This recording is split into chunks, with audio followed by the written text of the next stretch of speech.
On the morning of February 28, 1997, the quiet streets of North Hollywood suddenly filled with the roar of helicopters as news crews raced to a Bank of America branch on Laurel Canyon Boulevard. Cameras already rolling as they broadcast something no one expected to witness live on television. Two heavily armed men stepping out of a parked car and walking calmly toward a bank that would soon become the center of one of the most violent shootouts in American history. A moment that turned an ordinary Friday morning into a war zone and permanently changed the way police departments across the United States would arm themselves for decades to come. Inside that moment were two men who had spent years preparing for this day. Larry Phillips Jr. and Emil Matasaranu, criminals shaped by frustration, ambition, and a shared obsession with firearms, men who believed they had designed the perfect robbery, but who instead set in motion a disaster that would leave hundreds of officers under fire. Civilians caught in the middle, and an entire nation watching in disbelief as law enforcement struggled to respond to a level of firepower they had never faced before. Larry Phillips Jr. came from a family history where crime was almost a legacy. His grandfather known for robbing trains and his father for robbing graves, and while Larry's early years did not immediately point toward large-scale violence, he carried a restless desire to become someone powerful and respected, first trying bodybuilding at Gold's Gym in Pasadena, then attempting to dress like a successful businessman, even getting arrested for stealing suits, before working in real estate where he quietly ran small property scams, always chasing faster money and a bigger sense of control. Emil Matasaranu arrived in Los Angeles from Romania in 1976, living with a rare heart condition that made physical activity difficult, carrying extra weight and enduring years of bullying that left him withdrawn and angry. But in 1989 he decided to change his life, joining Gold's Gym to lose weight, the same gym where Larry trained. And whether, by chance or fate, the two men connected through a shared interest in guns, discipline, and a fascination with planning, structure, and power, forming a partnership that would slowly escalate from minor crimes to something far more dangerous. At the time, Los Angeles was experiencing an epidemic of bank robberies, with thousands occurring every year, most unsophisticated and nonviolent. But the volume forced banks to introduce security measures like armed guards, surveillance systems, timed vaults, and die packs, while the government raised mandatory sentences for bank robbery to decades in prison. A move that reduced petty crime but pushed the most determined criminals toward bigger, riskier, and more violent operations, and Larry and Emil were exactly the type of men who adapted rather than quit.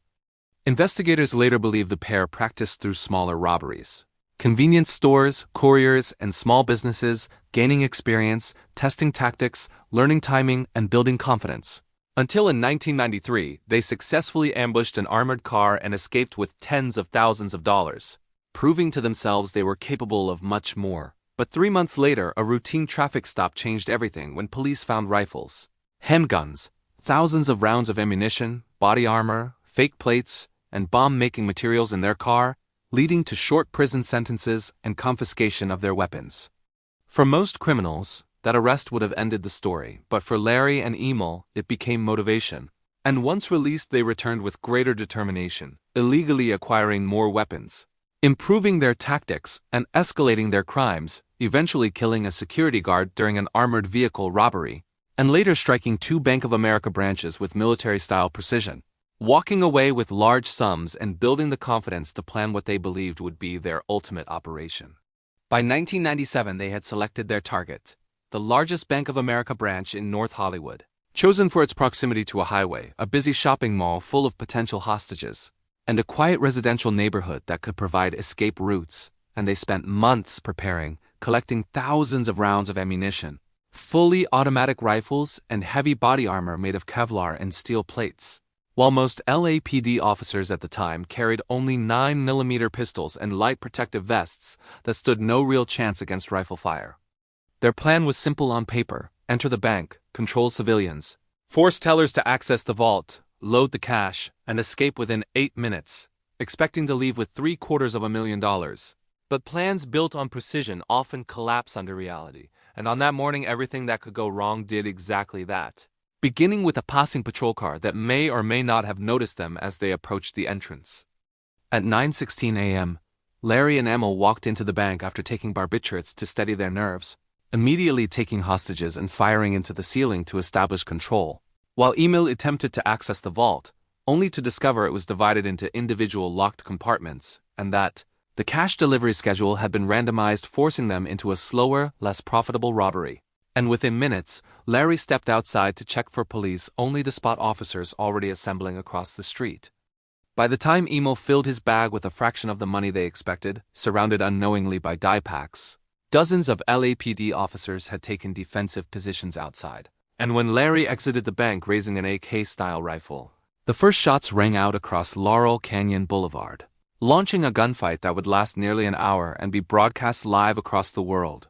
For minutes, Larry stood in the open firing hundreds of rounds while officers returned fire from cover, their pistol rounds bouncing off his armor or falling short at distance, while his rifle rounds tore through cars, walls, and concrete, turning the street into chaos. And when Emil joined him, the volume of fire increased, wounding officers and civilians as news helicopters circled overhead, capturing every second. When the robbers finally attempted to retreat to their car, fate intervened again as die packs exploded in Emil's bag, and a bullet grazed his forehead, leading Larry to abandon the money entirely, transforming the robbery from a financial mission into a desperate fight for survival. And instead of escaping immediately, they chose to continue fighting, possibly believing every exit was already blocked. Over the next 20 minutes, Larry battled alone against hundreds of officers, absorbing multiple bullet hits that his armor stopped, switching weapons when magazines ran dry, even attempting to fire at a helicopter overhead while their car took damage and tires deflated, forcing Emil to drive slowly as Larry used the vehicle for cover, exchanging gunfire through intersections and neighborhoods as police units converged from every direction.